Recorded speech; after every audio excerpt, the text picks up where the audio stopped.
Conference, and I had a chance to sort of update everyone about what's going on with the sector and also what's going on with the organization.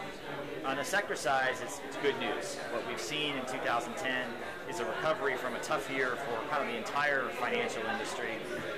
Everyone who cares about investing was holding back their money a little bit. In the case of our particular interest, which are investment funds that focus specifically on supporting small business entrepreneurs in emerging markets, we've seen that last year in 2009, there were only 15 new funds that were formed. This year, already in the first half of 2010, the data shows there were 22 new funds that have been formed. The amount of money that they are targeting to raise this year, in the first half of the year, is already $1.5 billion, whereas last year, totally, it was only 1.3. So we view that as a sign that there's a lot of interest in the space. It continues the trends that began really in the mid-2000s. We were seeing 25 to 30 new funds being formed every year. I would expect by the end of this year we'd be close to 40 new funds, so we're really excited.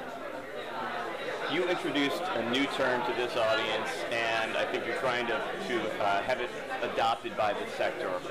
What is it? What does it mean? Why is it necessary? Well, so the term is small and growing businesses, and it's what we use to define our target segment.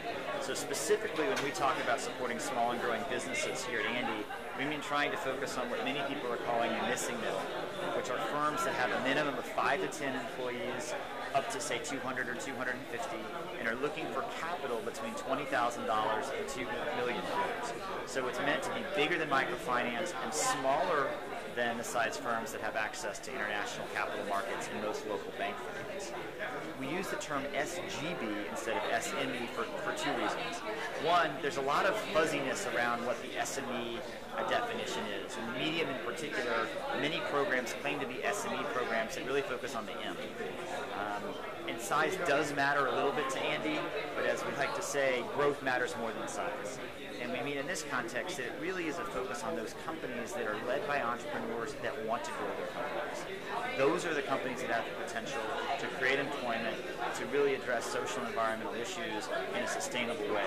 We think that family-operated businesses that start small and are meant to stay small are important, but that's not what we want to focus our efforts on. And I'd just like to add that one of the exciting things I was able to announce at the conference is that our little 2-year-old organization has now reached 100 members.